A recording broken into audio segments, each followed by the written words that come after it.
Dear students, today we are going to see the theorem such that with the help of this theorem we are going to find the Cauchy-Gaury-Set theorem. So to get the solution for the Cauchy-Gaury-Set theorem, we need to find out this f of z minus f of zj by z minus zj minus f dash of zj must be less than some epsilon. This inequality we are going to be proved. So what is it is given that? First we'll see. Suppose R is a closed and bounded region and bounded by a simple closed contour which is positively oriented.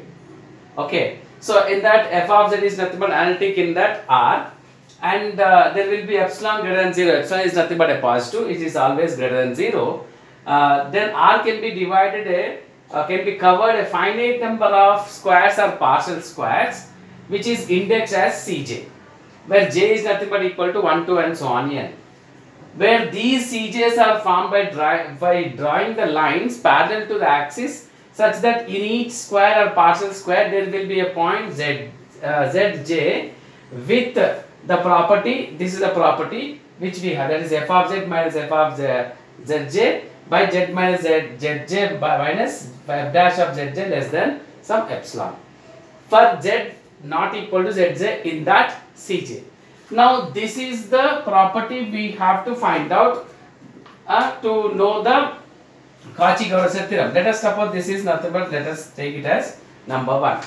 Now what is given that we will try to draw the figure. Now let us suppose, now this is a closed region, okay, where all the these are the lines which is covered to entire region R like this. It is being covered in the form of like this. Okay. So therefore we will be having all the all the lines. Okay, these are the parallel lines to the axis which is given. Now let us take all the which we have a partial squares and a squares. Now this is a partial square. You can understand this is a partial square, whereas these are nothing but squares. Okay, all squares. These are all squares. Okay. So let us take one square. I am just taking a square. This is nothing but, this is a square which I am taking. These are all nothing but R. Okay. So this is a square which I am considering as some Cj. These all are Cj's, all squares, partial squares which is having. Now this one will have the property such that for z is not equal to zj, we will having this property. So what we will do is, we will take that equation 1 fails first. First we will consider in a contradiction way that this is going to be failed. So when it is failed, then what is going to happen? So it is what false. So R is covered in a finite number of squares, at least partial squares in it. Let us take one square. Now let us take like 1. That is nothing but I am taking this is a square in this. Okay. Now this square I am taking over here. This is nothing but Cj. Okay. Now this Cj I am just dividing into another parallel lines to the axis such that it is divided into another squares. There are 4 squares here. Let us take this is square. There are 4 squares here. Okay, the 4 squares. This is nothing but R1. This is nothing but R2. This is like this. It's just a square. Okay, R1 and R2. Now let us take in this R1 and R2 means how many squares are there? R1, R2, R3, R4. 4 squares are there.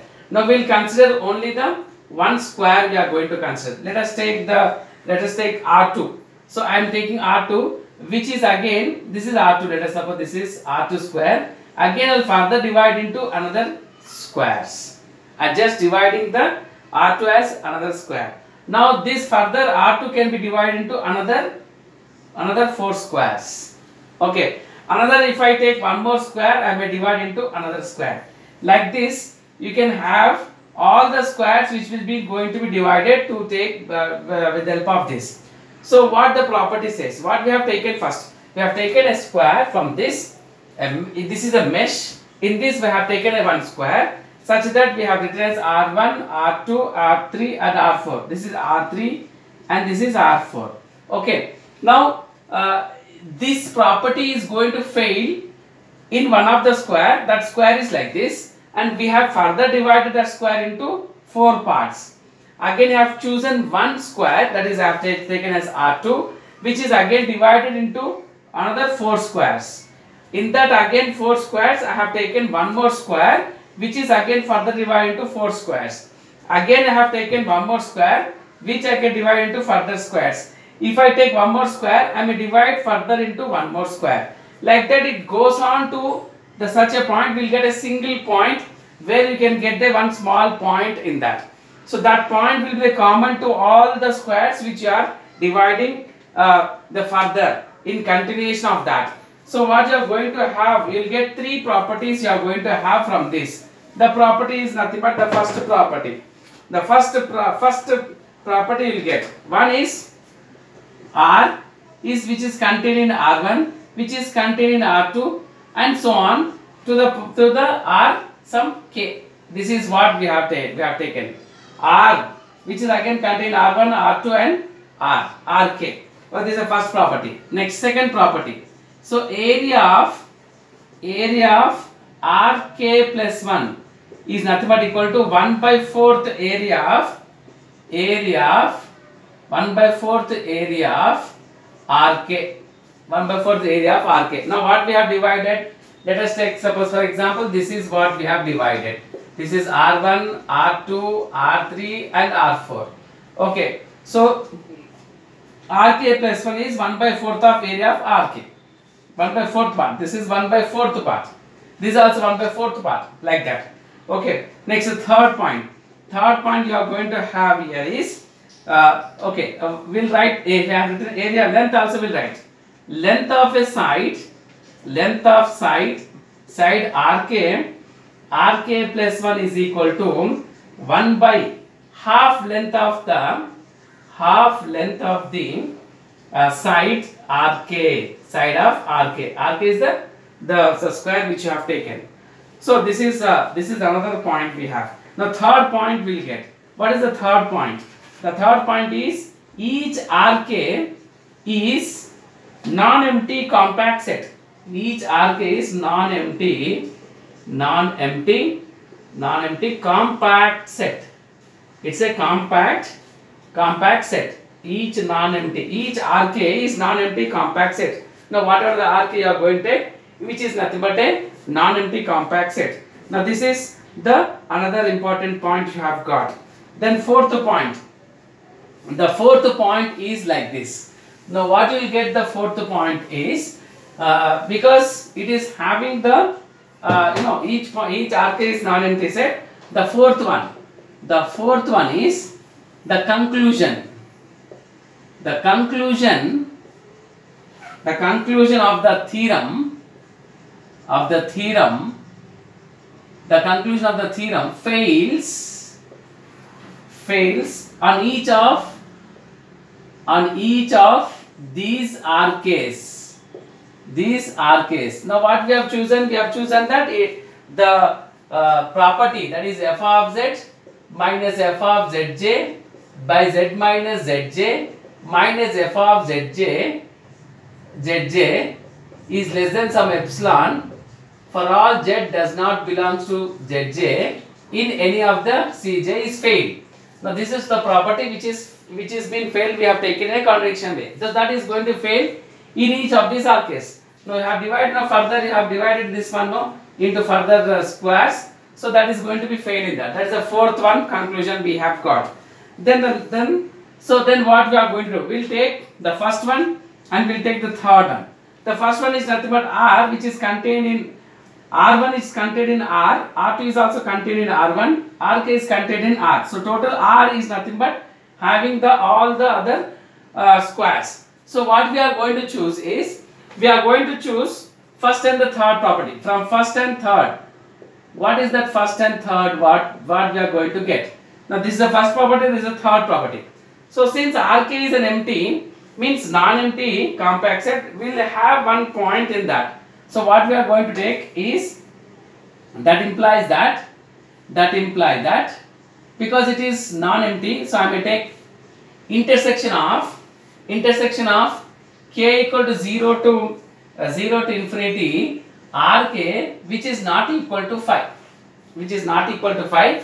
and r naught is nothing but equal to r. So if you take an intersection of all the squares, it will be a non-empty. Means you may exist a one point in that. Okay. So therefore what is that point? Let us take that point. Now what we have chosen, we have divided the squares into further squares, and each one square is nothing but non-empty. Means there exists a one common point which belongs to all the squares. That point I am considering.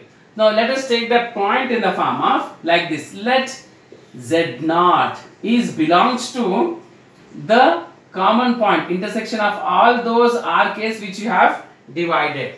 That is, I can write that z naught maybe belongs to some rk for all k's. Means z naught is nothing but belongs to r1, r2, r3, like that we are going to divide. No, we are going to divide each and every square. So that point is nothing but I am taking as z naught.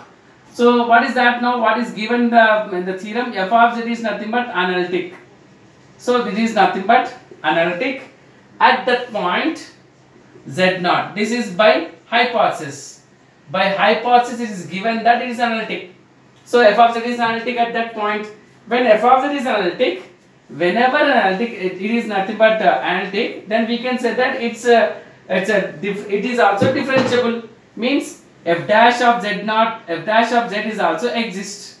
If this is analytic, f dash of z naught is also exist. So I may take that f dash of z naught is also exist. Means derivative exists. So for epsilon greater than 0, there exists a delta greater than 0 such that, so according to definition, f of z minus f of z naught by z minus z naught minus f dash of z naught is less than some epsilon whenever